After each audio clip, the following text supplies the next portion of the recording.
اللهم صل وسلم وبارك على سيدنا محمد وعلى آله وصحبه أجمعين. عسلامة ومرحبا بكم، شنو أحوالكم؟ إن شاء الله تكونوا في خير ونعمة. هاني جيتكم مرة جديدة في فيديو جديدة مع وصفة جديدة.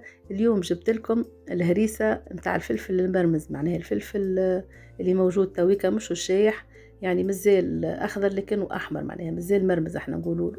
المهم لهنا خديت حكاية 3 كيلو فلفل. ماذا بيكم تاخذوه أكل فلفل أحمر، احمر بالقدا بالقدا، معناها مش وكل فيه صفوريه ولا حاجه باش تجيكم الهريسه تحفونه برشا. هنا نغسلوه بالقدا بالقدا، نحو منه كل غبيبه ديجا شفتوه بالغابره والكل. ومن بعد ننظفوه. ماذا بيكم لهنا، ماذا بيكم تلبسوا كل قفازات قواندوات، علاش خاطر راهو حار معناها بصفه غريبه. المهم بعد ما نظفته لهنا هكا بالماء كيف ما شفتوا، خليته يسقطر، ومن بعد لبست القواندوات ونحيت له الزريعه نتاعو القرون. بطبيعه باش ما نطولش عليكم الفيديو، حبيتها تكون قصيره باش ما تملوش.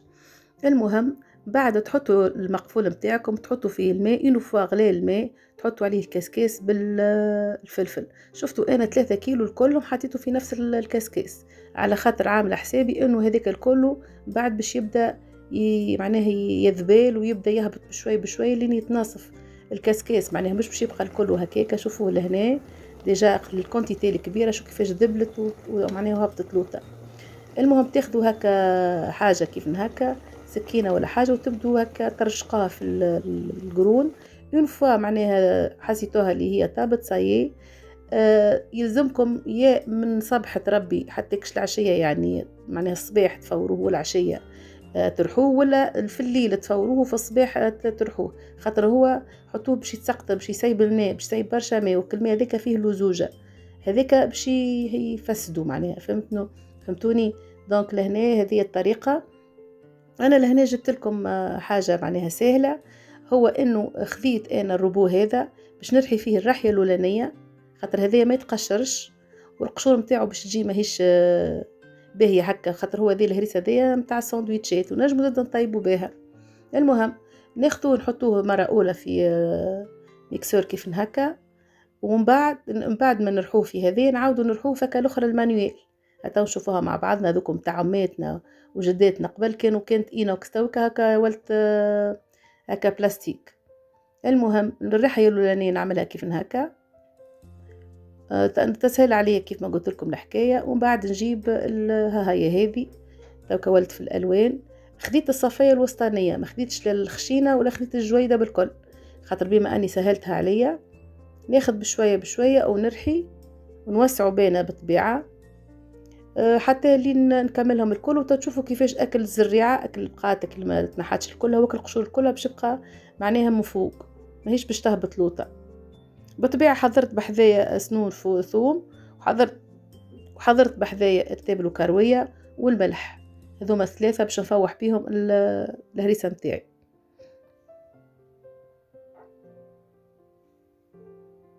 شوفوا لهنا هاي الهريسة، شفتوا كيفاش معناها محلش كم منها، ما فيهاش حتى شيء. وها هما نحازوا الكلهم الزريعة والقشور متاع الفلفل، هاي كان حازت الكلها في الرحاة هذية.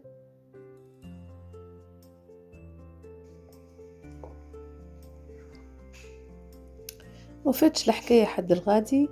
من بعد ما رحيتها على مرتين بالطبيعة كما ما شفتوا سهلتها على روحي، نحط على نار هادية هكا، ونبقى كل مرة ديما نتفقدها ونحرك تشوفوها كيفاش تبدأ تبكبك. وانتظروا انها باش تبدأ تشتش عبارة كالصوص متاع المقرونة حتى لين اكل الماء كله اللي فيها يتبخر. شوفوا كيفاش بدات تبكبك، وخزروها اخزروا كيفاش الحاسيلو. وقت اللي تبدأ هكا تحرك بالمغرفة، تحس في القاع متاع الطنجرة يبدأ يبان، معناها الهريسة تبدأ ترجع بشوية بشوي، هكاكا دليل على انها طابت. مش طابت معناها الا دليل انها تبخر الماء اللي فيها الكل. توا باش نحاول اني نفوحها. لهنا الثوم والتابلو كروية والملح. هنا الثوم انا نحطه ني، معناها باش يبقى معناها المطعم نتاعو تحفون في الهريسة. وكاني باش نعملها ساندويتشات كيف ما قلت لكم تجيب بنينه، وكاني حتى باش نطيفها زاد كيف طيبها تجيب بنينه. خلطها مليح مليح مليح، وهكا تكون صاي الهريسه نتاعنا صاي جات حاضره. تحطوها في دبابز باللار، وتحطوها. انا هذه كونتيتي صغيره يعني نحطها في الفريجيدير عادي، اما كي تكون كونتيتي كبيره تنجموا تعقموها، معناها تكون سخونه وتحطوها في الدبابز وتسكروا عليها تبقى لاباس. دونك هذه كانت الفيديو نتاع اليوم، ان شاء الله تكون عجبتكم. يعطيكم الصحه على لي كومونتير وكل الكلام الطيب، ان شاء الله ربي يجازيكم خير. بالحق بالحق فرحتوني، وكلامكم ياسر فرحني. مرة أخرى يعطيكم ألف صحة. دعموني باللايك والكلام الطيب، وتويك ببقى لي كان نقولكم في الأمان وبسلامة.